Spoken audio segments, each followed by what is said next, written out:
Bonsoir à tout le monde, contente de vous voir, revoir pour certaines et certains. Je me présente, je suis Chantal Jurier, je suis vétérinaire, actuellement à la retraite et j'ai exercé en tant qu'homéopathe et j'ai pratiqué également beaucoup de phytothérapie, aromathérapie et d'homéopathie bien sûr et les fleurs de Bach. Pour chats et chiens principalement. Donc je dis bonjour aussi à nos amis qui sont sur Facebook et qui nous voient là en live pour l'instant. Et on a un petit comité de gens ici dans le magasin de Jack et Dolly à Lyon. Donc aujourd'hui le thème c'est peut-on soigner autrement notre chat et notre chien? Bon, ça sous-entend autrement par rapport à l'allopathie. L'allopathie, c'est la médecine conventionnelle que tout le monde connaît, que beaucoup pratiquent, et qui est une médecine qui traite les maladies par autre chose. Contrairement à l'homéopathie, où on soigne les maladies par les symptômes, on se reprend, on va dire, ces symptômes en dose infinitésimale, mais voilà, c'est une approche complètement différente. L'allopathie, bon, je vais vous parler quand même de l'allopathie, puisque quand même c'est la médecine la plus reconnue. D'ailleurs, il semblerait même qu'ils veulent supprimer les huiles essentielles. Enfin bon, il y a de grands combats, nos politiques, bien qu'en plus ils sont de mauvaise foi, puisque très souvent ils se soignent par homéopathie et par phytothérapie et tout. Mais bon, pour les autres, bon, ils nous font des tas de problèmes. Donc l'allopathie, cette médecine conventionnelle, elle est née comment? Elle est née puisque depuis que le monde, la planète existe, que l'homme existe sur cette planète, il s'est toujours soigné par les plantes. Il connaissait très bien les plantes, bon, et même encore maintenant, il y a des peuples qui se soignent encore avec des plantes, suivant les symptômes qu'ils ont. Ils savent quelle écorce d'arbre aller prendre, quelle fleur, quelle herbe, enfin voilà. Donc, nous, nos techniciens, enfin nos chimistes, ont voulu, ils étaient certainement de bonne foi au départ, pour faire profiter le plus grand nombre, ils ont voulu recréer ça au niveau chimique en disant il y en aura plus, il y en aura pour tout le monde, on va sauvegarder la planète, enfin bon, et tout le tralala.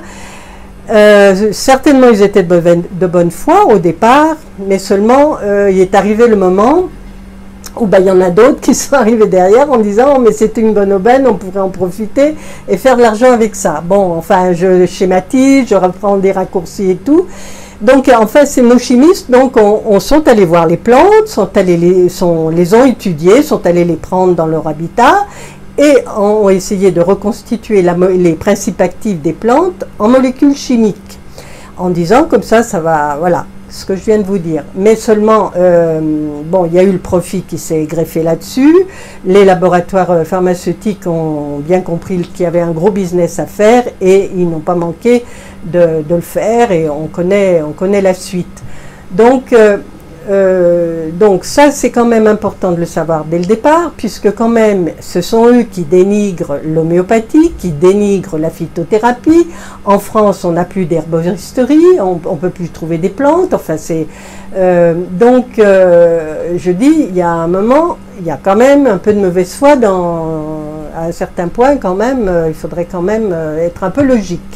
Donc ça, ils l'ont vite oublié. Par contre, actuellement, comme il y a une demande, une recrudescence et vraiment une demande très forte de la part des consommateurs, que ce soit pour nous-mêmes, pour notre santé, que pour la santé de nos chats et nos chiens, ces laboratoires se sont mis à ouvrir des sections de phytothérapie et d'aromathérapie. Enfin, ils proposent maintenant des traitements naturels pour votre chat et pour votre chien. Donc ça, c'est encore pour ramasser le plus de clientèle. C'est quand même toujours, ce n'est pas pour... voilà, ils ont toujours évidemment leur intérêt bien précis présent chez eux. Donc voilà ce que je voulais dire pour l'allopathie. En plus, dans l'allopathie, malgré tout, on ne considère pas l'organisme, qu'il soit animal ou humain, dans son entité, enfin dans son entier. On considère un organe par organe, voilà. Donc si vous avez, bon, on donne un médicament qui doit soigner un symptôme. Alors, et qui cible certaines molécules, parce que là, avec la chimie, on cible des récepteurs qui se trouvent sur les cellules, et qui donc, ils ont étudié ça très bien, qui ciblent donc les cellules hépatiques, les cellules nerveuses, les cellules musculaires, les cellules des os, au niveau des articulations, enfin bon. Donc, c'est ciblé. Et le côté, disons, on va dire, plus psychique, psychologique, n'existe. Alors même chez l'humain, ça n'existe pratiquement pas, même si officiellement c'est reconnu quand même. Certains médecins le reconnaissent, hein, qu'il y a un effet, le stress peut être un facteur aggravant, on le reconnaît aussi chez l'animal, mais ça reste, c'est un peu dans la tête, quoi. Donc, enfin, il y a quand même des médecins donc, qui sont tout à fait conscients de ça, et c'est reconnu quand même, officiellement, c'est reconnu par la médecine. Officiellement, c'est reconnu aussi, les lois ont déclaré que l'animal est sensible, que l'animal, donc maintenant, bien que malheureusement, encore beaucoup de personnes pensent qu'un animal c'est une bête, et voilà, enfin, on lui donne un coup de pied et il s'en fout, puis voilà. Or, pas du tout. Donc, alors après pour l'homéopathie, donc l'homéopathie a été créée par Hahnemann, qui est un Allemand, qui est né en 1700 et quelques, qui est mort en 1840 quelque chose. Enfin bon, il était à cheval entre le 18e et 19e siècle.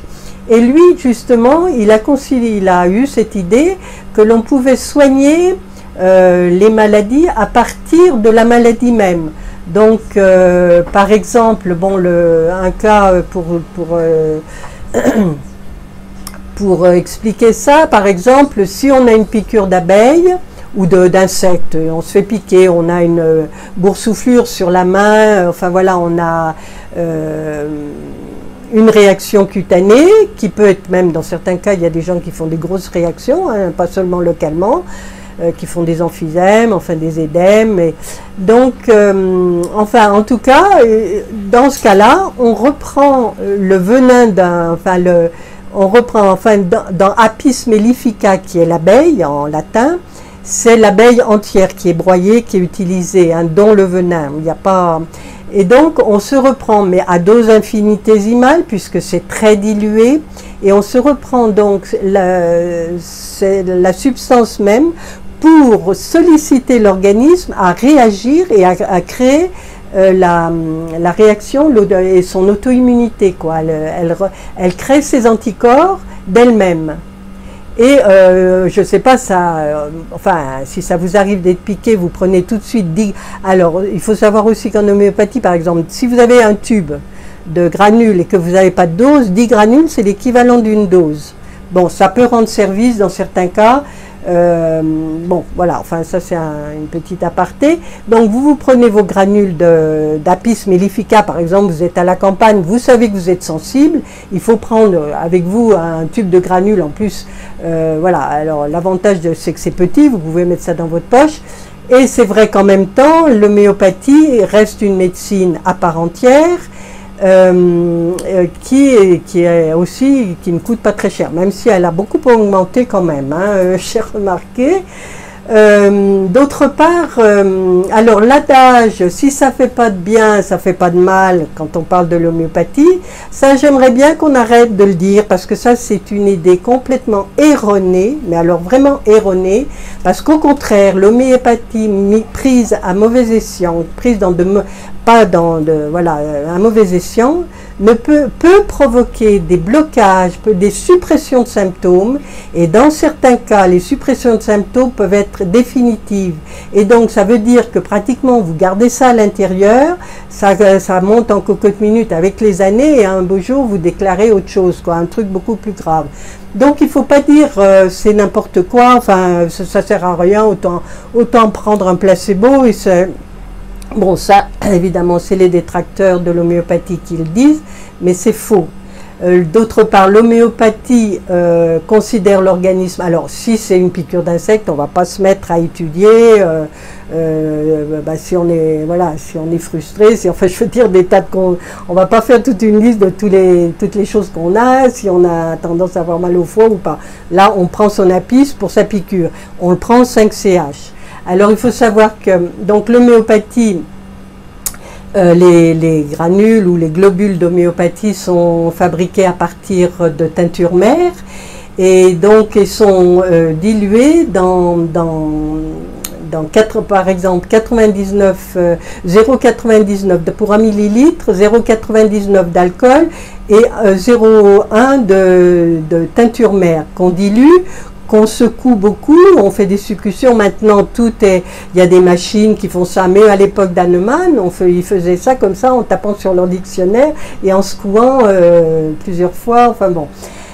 Après ça, on prend 0,1 millilitre de ça et on le met dans un autre flacon avec de l'alcool et on le dit dans un flacon neuf. Ça, ce sont et ainsi de suite jusqu'à 9, 11 CH, enfin bon. Et ça, maintenant, bon, tout est automatisé, mais le principe est celui-là. Donc, mais toujours dans des flacons neufs et propres et désinfectés et tout. Donc, ça, ce sont les dilutions centésimales. Les dilutions, alors, comme on parle de médecine énergétique, on est dans disons qu'on est, alors, on a le corps physique et les corps éthériques. C'est pas de la philosophie, c'est vraiment, ça existe. Alors, pour les corps éthériques, vous avez le procédé Kirlian, des frères Kirlian qui sont des Russes, qui ont mis au point un processus photographique qui met en évidence l'aura des personnes. D'ailleurs, maintenant, dans beaucoup de salons bio, écolo, machin, vous avez souvent un stand qui propose de prendre votre aura, justement, suivant ce procédé. Mais on a donc, ce procédé est très intéressant puisqu'il montre la sensibilité des plantes. On leur a mis des électrodes, ils ont fait des tests en prenant des plantes, en les soignant, leur disant t'es jolie, je t'aime, tu es une jolie plante, puis en la soignant, l'arrosant, enfin faisant tous les soins, et une autre plante à côté, la même, et en disant toi tu me plais pas, je te laisse, enfin voilà. Et il n'y a pas photo, c'est le cas de le dire, il y a une plante qui va bien pousser, l'autre pas du tout. Et ça, le procédé Kirlian le met en évidence. On voit que la plante se rétrécit parce qu'elle n'est pas considérée, et ça c'est pareil, sur les animaux, sur les pierres, sur tout ce qui est vivant, c'est tout à fait, c'est tout à fait vrai. Voilà, c'est... Et donc l'homéopathie se base sur ces corps éthériques, donc le corps physique aussi. Donc jusqu'à 12 CH, on est dans la matière physique. Donc quand on prend du 5 CH, 7 CH, 9 CH, c'est pour des choses vraiment physiques. Un coup, on se fait un bleu, on prend de l'arnica. On a une piqûre d'insecte, on se prend Apis mellifica en 5 CH également. Voilà, mais beaucoup de choses sont... On a une épine, on a un corps étranger qui est rentré dans la peau, on prend du silicea, 5 CH, 7 CH, 9 CH, voilà, jusqu'à 12 CH, c'est le nombre d'Avogadro, on est dans la matière. Au-delà, on est dans l'éthérique. Donc au-delà, pour nos animaux, on est dans le comportement, ou on est dans le psychisme, dans le mental pour l'homme. D'ailleurs, sur la matière médicale, vous avez les rubriques mentales et puis vous avez tous les organes. Donc ça a été testé. À l'époque de Hahnemann, les médecins testaient les médicaments sur eux-mêmes. D'ailleurs, pour ça, l'homéopathie, que je sache, n'a jamais été testée sur les animaux. Donc, je pense qu'à l'heure actuelle encore, ça n'existe pas, alors que l'allopathie, les médicaments chimiques ont été testés sur les animaux et continuent à l'être, même si beaucoup de gens, surtout que ça sert pratiquement à rien, puisqu'on est différents, enfin bon. Donc c'est de la souffrance inutile. Donc voilà, l'homéopathie travaille, donc quand vous prenez un 30 CH, disons que le médecin qui va vous conseiller ça, ça va être... il y a aussi des choses physiques, hein. Il peut y avoir un problème rénal, un problème hépatique, mais aussi une personne qui est plus sensible à certaines choses. Pour nos animaux, c'est plus difficile à évaluer. Alors, pour les animaux, bon, moi j'ai une formation d'uniciste, c'est-à-dire je donnais un remède à un symptôme. En théorie, c'est ça. Bon, comme je vous dis, il y a des choses, il n'y a pas besoin de faire d'unicisme pour prendre de l'homéopathie. Ensuite, bon, alors, il y a aussi, alors ça c'est pour les dilutions centésimales, donc les dilutions hahnemanniennes. Il existe aussi les dilutions korsakoviennes, qui était un médecin russe, qui lui a travaillé beaucoup sur des champs de bataille, donc il avait très peu de moyens. Et lui alors, dans ses préparations qui sont le même, alcool et teinture mère, il gardait le même flacon, puisqu'elle n'avait pas les moyens de prendre un flacon propre chaque fois. Et donc, c'est intéressant, les korsakoviennes, parce que justement, ça gardait sur les parois, il la vidait en partie, il laissait un fond, et puis il rajoutait, mais ça gardait sur les parois la mémoire des dilutions précédentes. Et donc, les korsakoviennes restent des dilutions intéressantes parce qu'elles sont, disons, moi j'appelle ça plus humaines. C'est progressif comme traitement. C'est plus doux, on va dire, parce que justement, ça se fait progressivement et qu'il y a la mémoire de toutes les autres dilutions précédentes. Bon, enfin voilà, donc déjà c'est pour vous expliquer, parce qu'il y a des médecins qui pratiquent les korsakoviennes, d'autres peu. Disons qu'en France, je crois qu'on est limité à 30 CH. Dans d'autres pays, on peut monter à 1000 CH, mais là en France, je crois qu'on est bloqué à 30 CH. Donc souvent, après, si on veut monter, on passe en korsakovienne. Donc si on veut monter, j'entends, c'est-à-dire là, on veut traiter un problème psychologique ou comportemental chez nos animaux. Donc ça marche très bien. Et voilà, et comme toujours, en principe, on donne le traitement une fois, comme on disent les Anglais, wait and see, c'est-à-dire on attend la réponse. Alors malheureusement en France, et je crois que même en Allemagne, ils en sont arrivés à ça, bon, sauf exception comme toujours, il y a toujours les exceptions qui confirment la règle, mais ils sont pluralistes. Il y a une demande en homéopathie, pluraliste, c'est-à-dire qu'ils donnent plusieurs remèdes, au lieu de donner qu'un seul remède, voir si ça marche, attendre, si ça marche très bien, on continue, si ça marche pas, on change, mais d'autant plus que, bon, alors, pluraliste, alors, bon, déjà, je vous continue mon histoire. Si en France, ils ont été formés beaucoup, alors il y a beaucoup de généralistes étaient généralistes, allopathes, classiques. Et puis, vu que, là encore, il y a de la demande, le laboratoire Boiron, pour ne pas le nommer, puisqu'on n'a plus que lui en France, ce qui est quand même un truc invraisemblable, mais bon, c'est comme ça, même si j'ai rien contre eux, hein, c'est une très belle famille et tout, en plus, ils sont lyonnais, coucou les Boiron, mais c'est pas normal, quoi, qu'on puisse pas avoir le choix du laboratoire. Alors on peut, si, mais enfin il faut commander, enfin bon, ça devient un parcours du combattant. Et donc ils ont formé, laboratoire suite à la demande pressante, des médecins généralistes en formation du soir, comme ça, bon, très bien. Seulement que ce sont, même s'ils ont exposé que le principe même de l'homéopathie, mais ce sont quand même très souvent des médecins ou des vétérinaires qui sont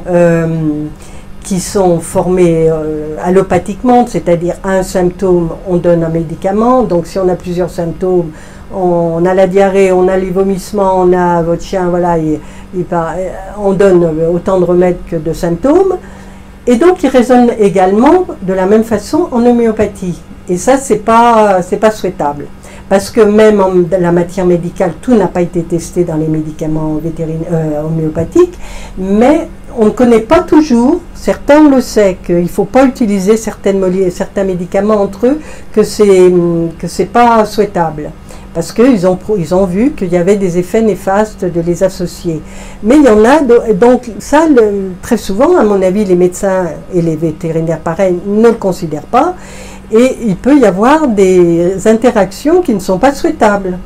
D'autre part, ce n'est pas faire de la bonne homéopathie, puisqu'on parle, on raisonne encore en allopathe.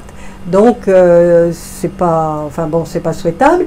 Et en plus, comme il y a toujours, suite à cette demande, les laboratoires ont fait des complexes.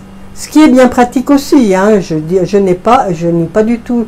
Mais donc, le vétérinaire, si vous êtes demandeuse ou demandeur d'homéopathie qui n'y connaît rien, votre chat a des problèmes rénaux, boum, il vous file, je ne sais plus comment ça s'appelle, enfin bon, il y a des complexes où il y a plusieurs remèdes homéopathiques dedans, Cantharus, Berberis ou d'autres, si c'est pour des calculs ou autres.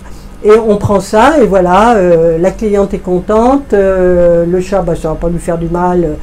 Voilà, si ça lui fait du bien, tant mieux, mais enfin voilà, il se mouille pas trop, mais en même temps, il n'a pas perdu le client. Enfin voilà, c'est pas très joli, quoi, on va dire, comme bon.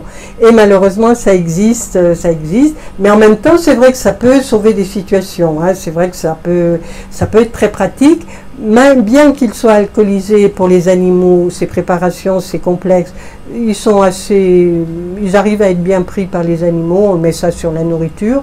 Alors là aussi, on nous dit en humaine, il faut pas manger avant. Bon, pas de menthe, pas de café, pas de ceci. La menthe, je suis d'accord parce que c'est un peu fort, ça risque de, c'est pas que on va mourir, mais ça risque de détruire les effets de l'homéopathie parce que c'est c'est très fort, enfin ça dégage une odeur très forte, donc ça peut juste anéantir les effets de l'homéopathie. Donc c'est comme si vous preniez du sucre, vous n'aurez pas votre effet. Mais on dit de le laisser fondre sous la langue, très bien. Mais je vois les animaux, on leur met ça dans la pâtée, dans la nourriture, et ça marche très bien aussi. Donc, bon, voilà, bon. Donc voilà, c'est pour ce qui est de l'homéopathie, quoi vous dire d'autre, voilà, il y a beaucoup de possibilités. Par contre, voilà, après pour le comportement, il faut faire tout un questionnaire. Si vraiment on veut faire de l'unicisme, il y a tout un questionnaire, ça prend du temps, il faut bien considérer 1 heure de temps. Et c'est vrai qu'à l'heure actuelle aussi, avec des fleurs de bac, avec d'autres thérapies, on arrive à rééquilibrer des situations de comportement entre eux, voilà, dans des dans des groupes comme ça, avec des fleurs de bac, ça marche très bien également.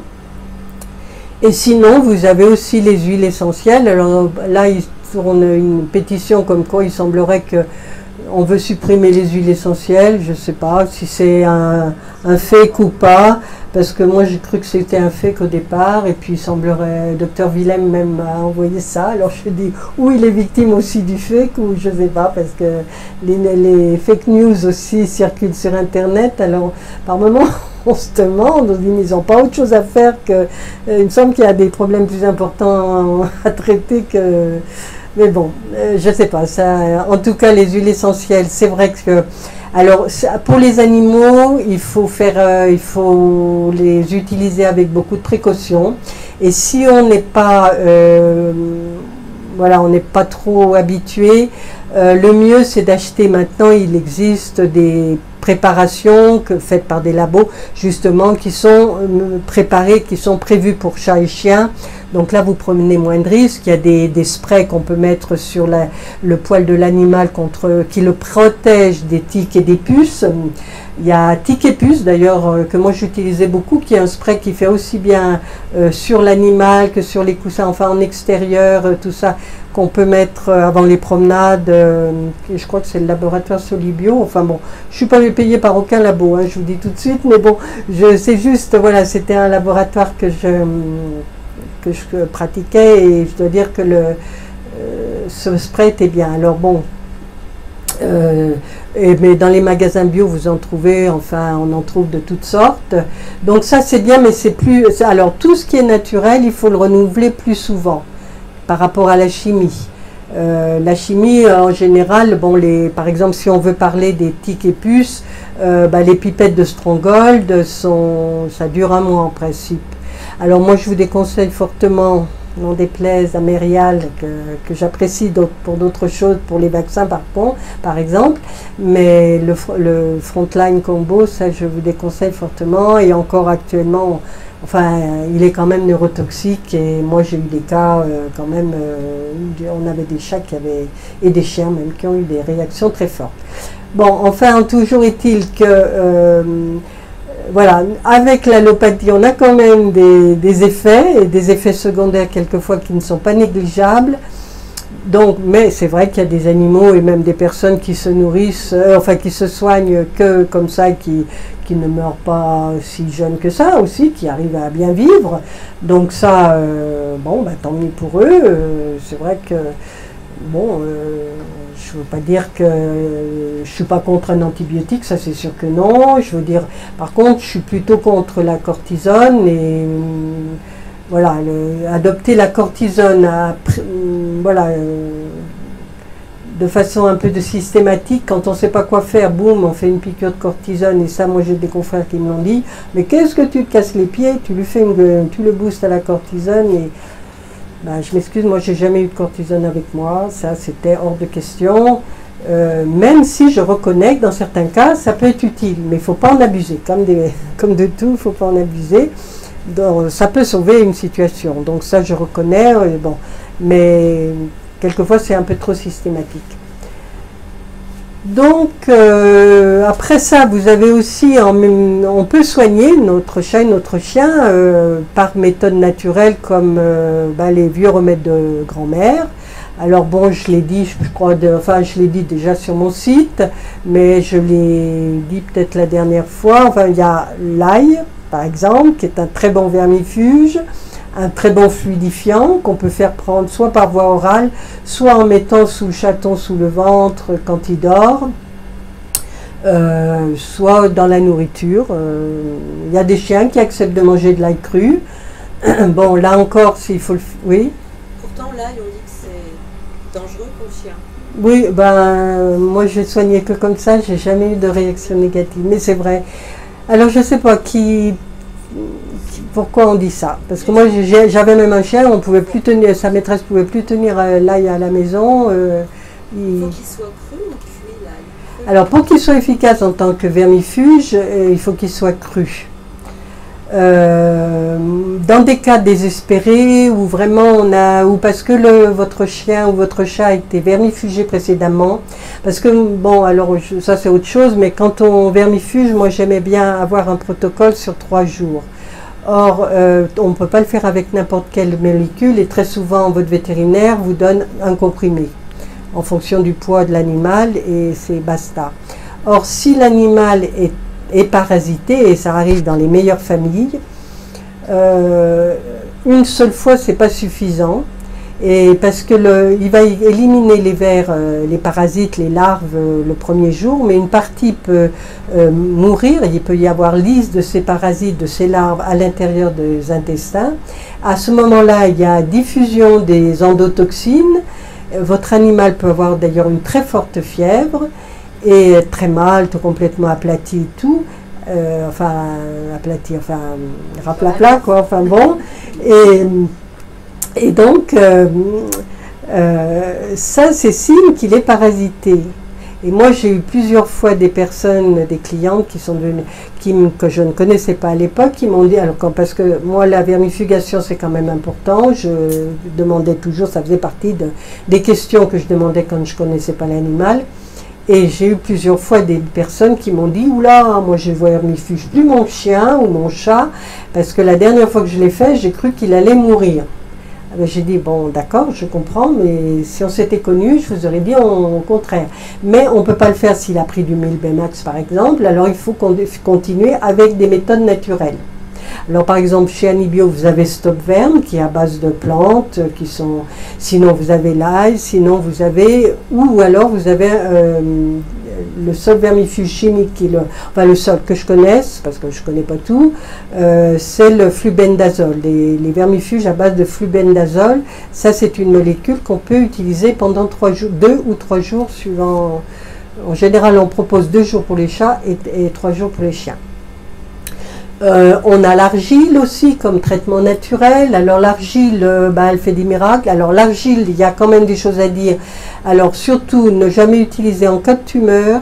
Si vous mettre ça sur une tumeur, voilà, quelque chose, ou même une verrue, parce qu'elle a de tels pouvoirs qu'elle peut réactiver les cellules. Jamais sur une prothèse.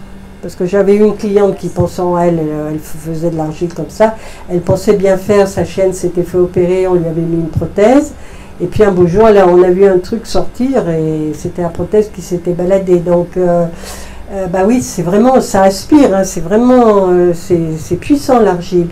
Bon, ça n'était pas fait du jour au lendemain, parce qu'elle a dû faire des cataplasmes pendant un certain temps. On ne se connaissait pas, et puis voilà. Puis j'ai dit, mais voilà, ça, c'était pas une bonne idée. Donc on a dû opérer, réopérer, enlever la broche. Enfin bon, je crois que ça s'est finalement pas trop mal passé, parce que la cicatrisation s'était bien faite. On a pu enlever la broche, mais enfin, c'était quand même pas... C'était voilà, pas une chose à faire. En tout cas, ça prouvait bien que l'argile, c'était pas anodin non plus. Sinon, l'argile, on peut la mettre déjà dans l'eau de boisson, ça purifie l'eau. Quelquefois, d'ailleurs, les chiens, quand vous les promenez, qu'il pleut, ils brouillent quelquefois les flaques d'eau quand le terrain est argilé, parce qu'ils en ont besoin, ça fait des cataplasmes, ça nettoie. L'argile verte? Alors souvent c'est l'argile verte, sinon on peut prendre l'argile de sa région, si on est puriste, enfin voilà, mais sinon le plus souvent c'est l'argile verte. Hein. Et puis on peut, donc on peut la donner à boire, on peut l'utiliser, alors c'est très intéressant dans tout ce qui est corps étranger, les épillets, ça va commencer. Alors les épillets qu'ils mettent entre les coussinets, dans l'oreille, alors entre les coussinets on peut faire des cataplasmes d'argile. C'est plus long qu'une opération, parce que sinon on opère. Hein. Moi j'ai eu le cas d'un cocker, je me rappelle, qui faisait régulièrement, il se plantait des épillets dans les coussinets. Bon, il n'avait pas de chance. Et tous les ans, rebelote, il passait sur la table d'opération pour qu'on lui enlève ça. Même si avec évidemment, je ne mets pas en doute la sepsie de mes confrères et tout était fait selon les normes, seulement c'était pas vraiment bien soigné. Et puis un jour, j'ai rencontré, enfin ce monsieur m'a rencontré, et je lui ai dit, on va essayer l'argile, parce que je vous assure que ça marche bien. Il m'a suivi, il a fait des cataplasmes 2 fois par jour, enfin voilà. Et ça a régénéré les tissus, parce que l'argile aspire, donc, et elle régénère. Donc si vous avez des poussières, vraiment des choses infimes qui sont rentrées à l'occasion du corps étranger qui est rentré, l'argile, elle recrée les tissus à partir de l'intérieur. Donc plus la blessure est profonde, plus le cataplasme doit être épais d'ailleurs, et plus ça va durer dans le temps. Mais si vous avez une petite truc, c'est pas le masque d'argile qu'on se fait avant la soirée. C'est vraiment, là, quand c'est profond, il faut quand même mettre un bon truc. Donc vous mettez ça sur un sopalin, paf, vous lui mettez directement sur la peau et vous bandez. Alors suivant les zones, c'est plus facile à bander ou pas. En général, ils acceptent bien, parce que souvent, surtout au départ, c'est chaud, il y a de l'inflammation, donc ça les rafraîchit tout de suite, donc ils apprécient. Le mieux, c'est au moins de tenir une demi-heure, de rester avec votre animal et de le caresser, de lui faire compagnie au moins pendant une demi-heure. Le mieux, c'est le plus longtemps possible. Normalement, le cataplasme a fini son action quand ça se dessèche pratiquement tout seul. Hein. Bon, vous me direz, ça reste accroché au poil dans le cas de nos animaux. Vous reprenez une cuvette d'eau, vous rincez à l'eau fraîche et vous séchez et vous remettez un cataplasme tout de suite derrière. Bon, vous lui laissez le temps de lécher sa patte, parce qu'ils ont besoin, surtout les chiens, ils aiment bien contrôler ce qui se passe, tout ça. Donc vous lui laissez le temps de reprendre sa patte, de voir dans quel état elle est. Et puis vous le remettez tout de suite après un cataplasme d'argile, vous renouvelez jusqu'à la guérison. Donc suivant, comme je vous dis, suivant la profondeur, ça peut durer plusieurs semaines, comme ça peut durer une semaine, enfin voilà. Et en tout cas, à l'occasion de ce cocker, j'avais trouvé vraiment, et le maître surtout avait trouvé la différence, c'est que les années suivantes, ça avait consolidé ses tissus, et les années suivantes, il pouvait marcher sur des coussinets, il ne se les transperçait pas comme ça. Parce que malgré tout, avant, sa peau restait sensible. Même si la peau était fermée, tout avait cicatrisé, mais il gardait une fragilité qu'avec l'argile, il l'avait perdu. Il avait retrouvé vraiment des tissus sains. Donc ça, c'est, voilà, alors pour ce qui est d'un épillet dans l'oreille, bon, il faut aller voir le veto, hein, parce que là, mais on peut l'aider, d'ailleurs aider, parce que quelquefois, ils sont tellement mal placés, puis l'épillet, comme on sait, il rentre comme ça, mais pour ressortir, il s'élargit, enfin bon, c'est... Et donc, vous pouvez l'aider, compléter le traitement du vétérinaire avec du silicea 5CH, là en homéopathie. Et là, vous donnez 3 granules 4 fois par jour hein, de silicea 5CH qui va faire le travail de l'argile, c'est-à-dire elle va aider l'épillet à ressortir. Bon, sur du long terme, et là vous pouvez continuer encore quelques temps jusqu'à ce que la petite blessure à l'intérieur de l'oreille soit, une fois que l'épillet a été retiré par votre vétérinaire, la peau soit redevenue saine, quoi. Donc ça aide bien, et ça va aider aussi si vous le faites quelques jours avant, si votre vétérinaire ne peut pas vous prendre tout de suite, ça va l'aider aussi pour sortir l'épillet, quoi, voilà. Donc on a ça, on a... oui. Est-ce que le silicea, c'est ce qu'on utilise pour les abcès aussi pour les faire mûrir ou pas? J'ai pas entendu. Je dis quand vous avez un abcès, on donne du silicea ou sinon? Alors oui. Pour le faire mûrir, en attendant par exemple quand vous avez un rendez-vous chez le véto plus tard, vous pouvez donner un peu de silicea, ça le fait mûrir. Comme ça, voilà. Le véto, ça l'avance un peu, je crois. Oui, oui, oui. Alors exact, ça, pour un abcès, vous pouvez donner du silicea, mais vous pouvez faire aussi, même sans aller chez le véto, faire un cataplasme d'argile.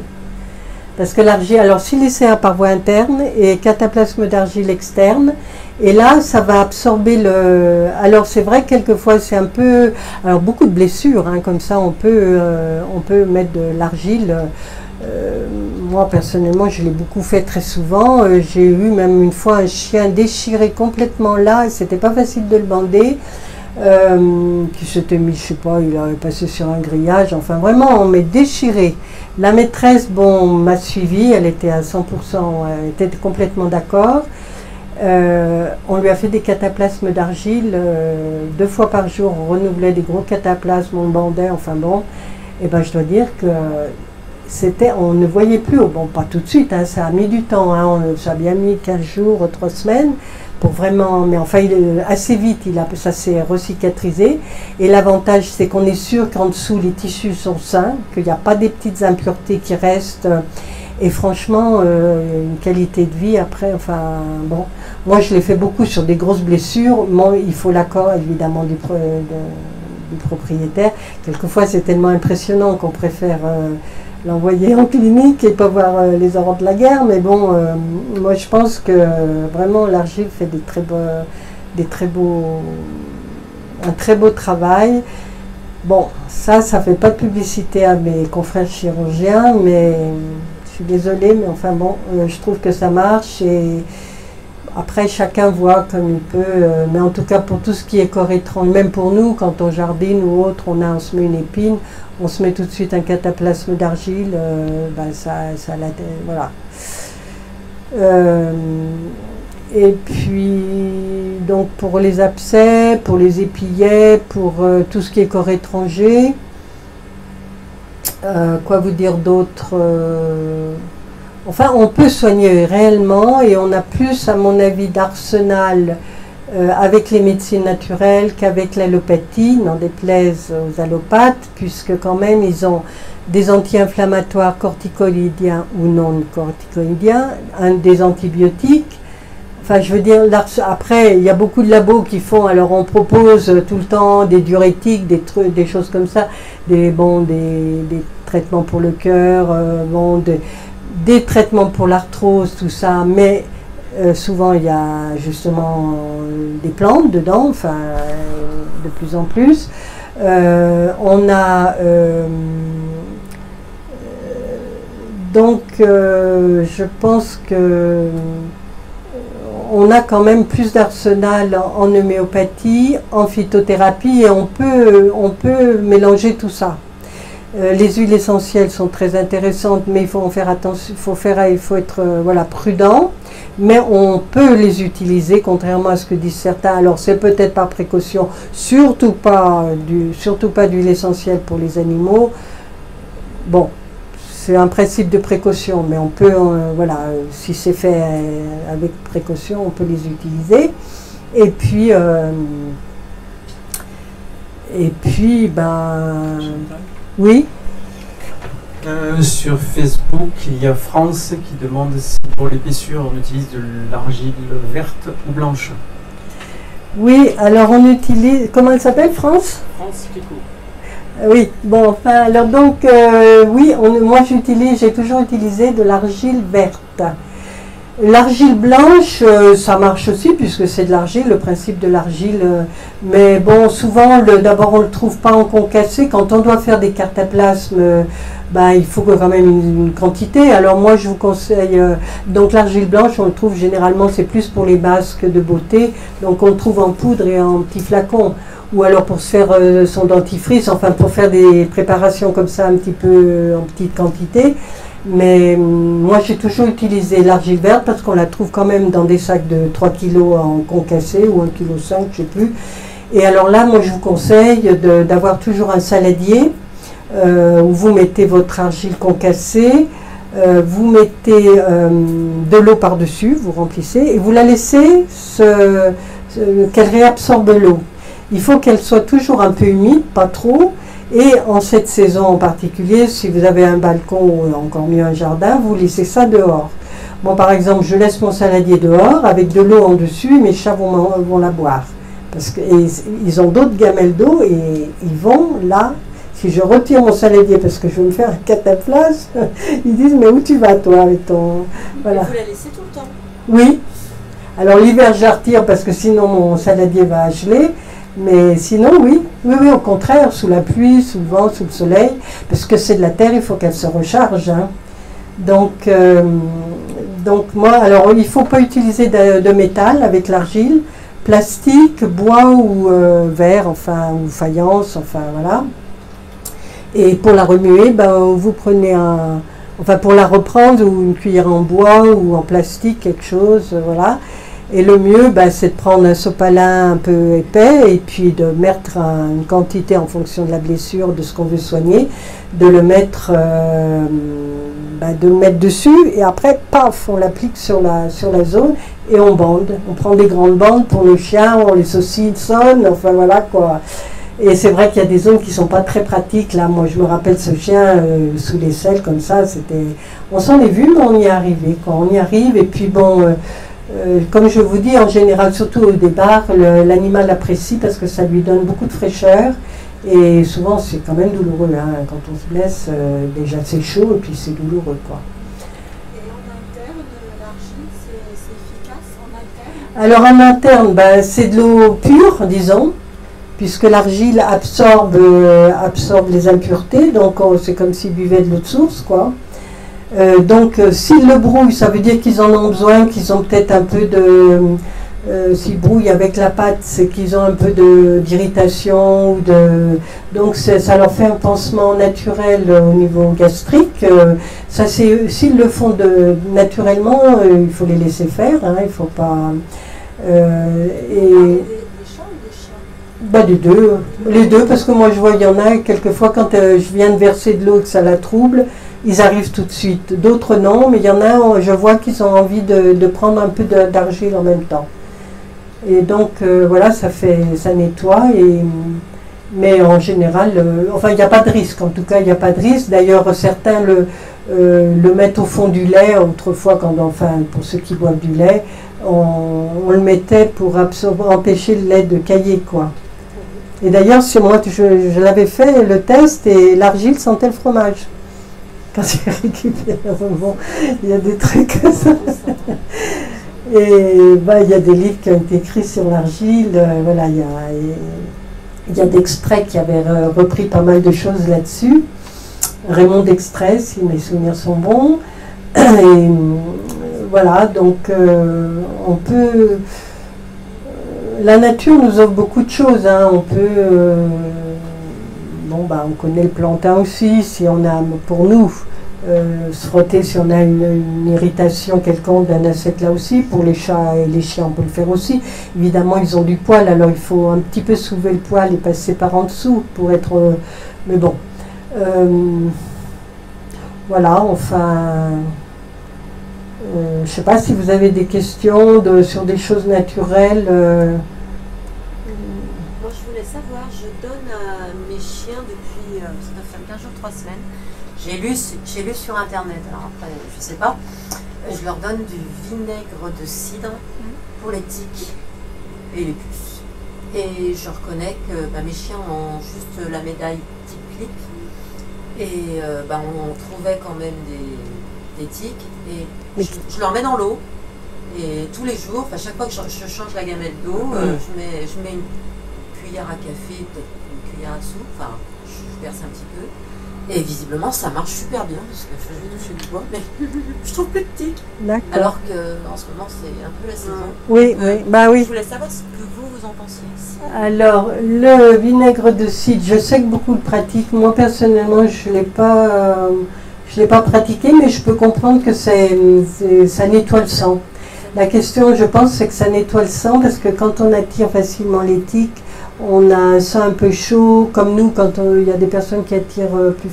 Et donc, les moustiques, je pense que ça doit nettoyer, rafraîchir aussi, et du coup, et peut-être, à force d'en prendre aussi, ils émanent un peu par la peau, ça ressort un peu par osmose.